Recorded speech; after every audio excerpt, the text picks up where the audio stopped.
السلام علیکم، کیسے ہیں آپ سب؟ دعا ہے کہ آپ سب شاد آباد رہیں، جہاں رہیں خیر خیریت کے ساتھ رہیں۔ آج کا دن میرا بہت بزی ہونے والا تھا، بہت مصروف دن تھا۔ ٹف کیا ہوگا، بس جیسا دن ہوتا ہے ویسا ہی تھا، لیکن بزی تھا۔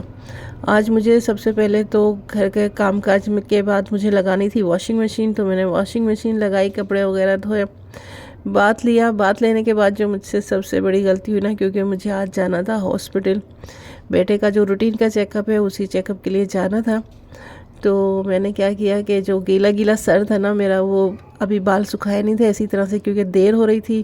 اور نیچے گاڑی آ چکی تھی، تو میں نے کیا اسی طرح سے گیلے بال فولڈ کیے اور چلی گئی۔ اور وہاں جانے میں راستے میں آپ کو پتہ ہے گاڑی میں پھر ہوا لگتی ہے، یا تو شیشہ کھول لیں، اب ویدر ایسا نہیں تھا کہ اے سی چلائیں، تو میں نے ان سے کہا کہ اے سی بند کر دیں تھوڑا سا، میں نے نا گاڑی کا شیشہ کھول لیا، اور وہ بھی ہوا جو ہے نا میرے لیے بہت ہی نقصان دہ ثابت ہوئی۔ پہلے تو راستے میں ہی سر میں درد ہو گیا، اور پھر گھر آنے کے بعد جو ہے نا وہ فلو ہو گیا اور گلا بہت زیادہ خراب ہو گیا۔ تو یہاں یہ جو آپ کو میں ایک چیز دکھاؤں، جو دیواروں پر جو آرٹ ہوا ہوتا ہے نا، مجھے اتنا زیادہ اچھا لگتا ہے۔ کراچی میں اور سٹیز میں تو میں ابھی گئی نہیں ہوں تو مجھے معلوم بھی نہیں، لیکن کراچی میں نا کچھ جگہوں پہ دیواروں پہ اتنا اچھا آرٹ ہوا ہے کہ بہت زیادہ ہی خوبصورت لگتا ہے۔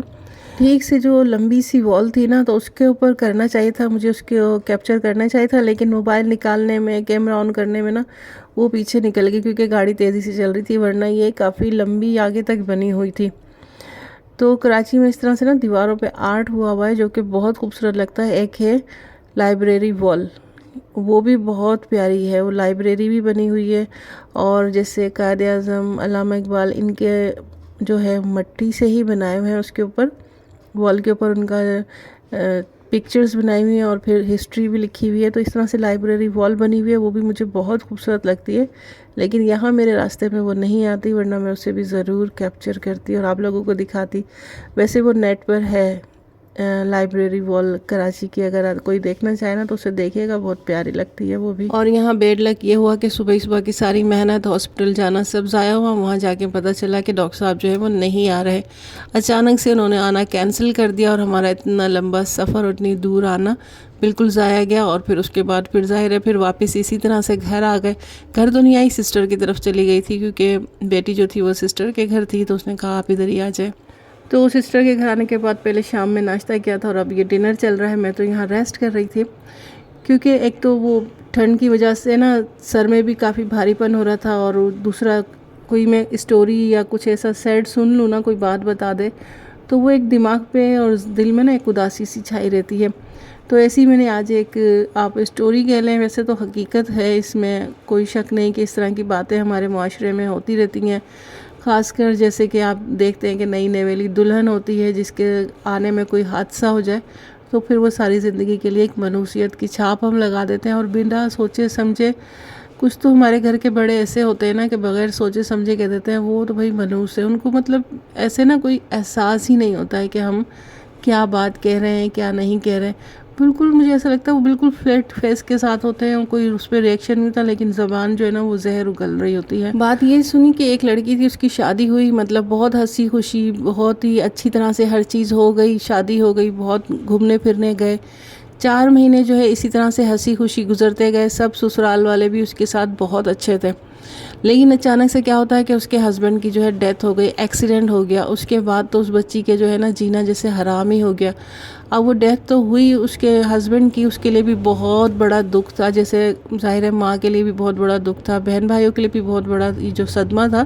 لیکن لڑکی کے لیے بھی کم صدمہ نہیں تھا کہ اس کی نئی شادی میں جو ہے ابھی ہوئی ہے شادی، اور ابھی ہی اس کے ہسبینڈ کی ڈیتھ ہو گئی۔ ہسبینڈ تو زندگی کے کسی حصے میں بھی ساتھ چھوڑ کر جائے تو تکلیف ایسی ہی ہوتی ہے۔ تو پھر اس کے لیے زیادہ صدمہ کس چیز کا ہوا کہ سب جو گھر کی بڑی تھی، خاص کر اس کی ساس وغیرہ، انہوں نے اس کو منحوس کہنا شروع کر دیا، اور وہ اتنا زیادہ اسے منحوس کہا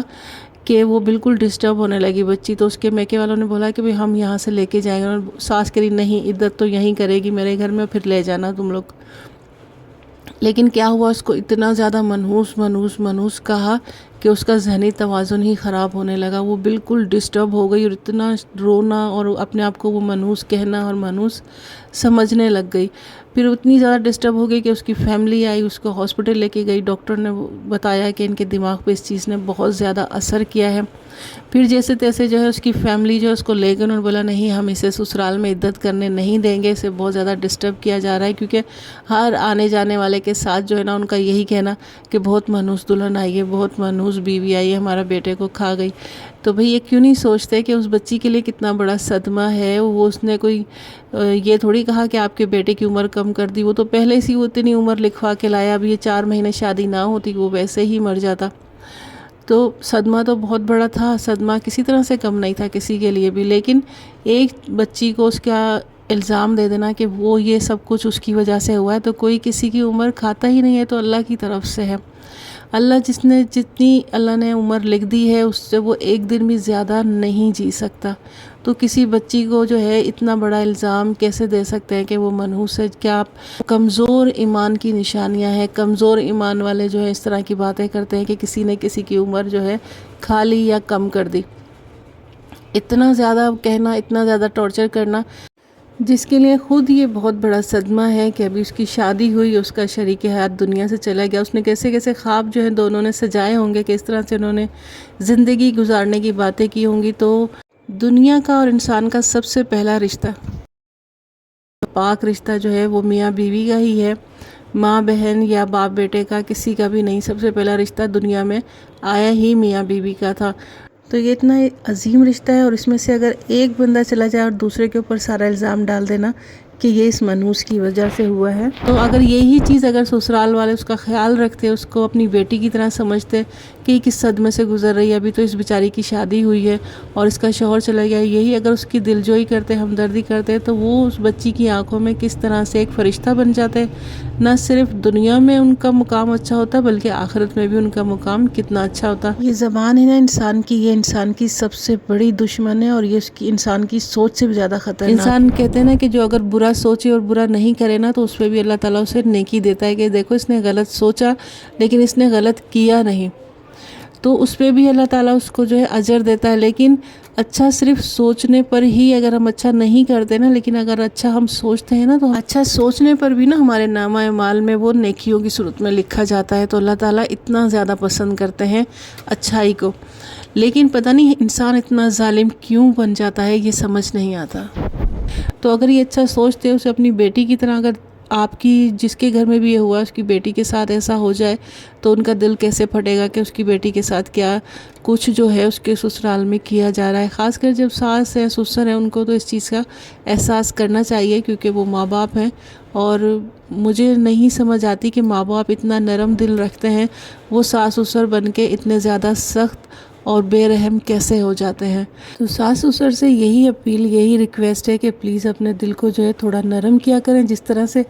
اپنی بیٹی کے لیے، اپنے بیٹے کے لیے آپ کے دل میں جگہ ہوتی ہے، نرماہٹ ہوتی ہے۔ آپ سوچا کریں کہ آپ کی بیٹی کے ساتھ یا بیٹے کے ساتھ ایسا کچھ ہوتا تو پھر آپ کا ریئیکشن کیا ہوتا۔ اگر کسی کی سمجھ میں نہیں آتا نا کہ ہم کس طرح سے نرم دل بنے، تو کم سے کم اپنے اولاد کے بارے میں سوچ لیا کریں کہ ہماری اولاد کے ساتھ یہ سب ہو جائے تو ہمارا ریئیکشن کیا ہوتا، ہم کیا کرتے، کیا ہم اتنے ہی ظالم بن جاتے، ایسے ہی الفاظ بولتے ٹھیک ہے بہت بڑا غم ہے، بیوی اس کی نہیں آتی، شادی نہیں ہوتی، پھر بھی وہ بچہ اس دنیا سے چلا جاتا، تو پھر کیا کرتے، پھر کسے الزام دیتے۔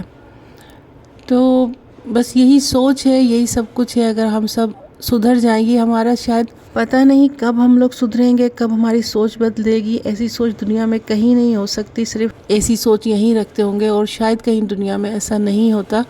پتہ نہیں کب ہماری سوچیں بدلیں گی اور کب جو ہے ہم انسان کی طرح سوچنا شروع کریں گے۔ اور جانوروں والی سوچ جو ہے، جانوروں میں تو نہ رشتے ہوتے ہیں اور نہ ہی ایسی سوچ ہوتی ہے، لیکن اللہ تعالیٰ نے ہمیں اتنے اچھے نرم دل کے ساتھ اتنے پیارے پیارے رشتے دیے ہیں، لیکن ہم کسی کو اگر وہ کہتے ہیں نا چھری سے اور دانتوں سے نہیں کاٹتے، تو نا ہم اسے زبان سے اور اپنے الفاظ سے کاٹ بھی دیتے ہیں اور اسے جیتے جی مار بھی دیتے ہیں۔ تو بس اللہ تعالیٰ سے پناہ مانگیں، اپنے لیے بھی اور دوسروں کے لیے بھی، اور دل کی سختی سے تو خاص کر کہا گیا ہے کہ ہر نماز میں دعا مانگا کریں کہ اللہ تعالیٰ آپ کو زبان کی اور دل کی سختی سے بچائے۔ تو بس آج کا میرا میسیج یہی تھا اور ویڈیو یہیں تک تھی کہ اگر کسی کے گھر میں بھی ایسا حادثہ ہوا ہے تو جتنا دکھی آپ ہیں اتنی ہی آپ کے گھر میں آنے والی جو وہ بیٹی ہے وہ بھی دکھی ہے، اس پر بھی رحم کیجئے اور اس کی بھی دل جوئی کیجئے۔ وہ بچی کوئی اپنا نصیب لکھوا کر نہیں لائی تھی، ایسا ہوتا تو ہر کوئی اپنا نصیب اچھا ہی لکھواتا۔ آپ کا بیٹا اتنی ہی عمر لکھوا کے لایا تھا، اسے اتنا ہی جینا تھا، چاہے وہ بچی آئے یا نہیں آئے۔ آج کی میری ویڈیو یہیں تک تھی۔ اسی طرح کی اچھی ویڈیو دیکھنا چاہتے ہیں تو جلدی سے چینل کو سبسکرائب کر لیجئے اور میری ویڈیو کو لائک کیجئے اور اچھا سا کامنٹ کیجئے۔ اسی کے ساتھ اجازت دیجئے۔ اللہ حافظ۔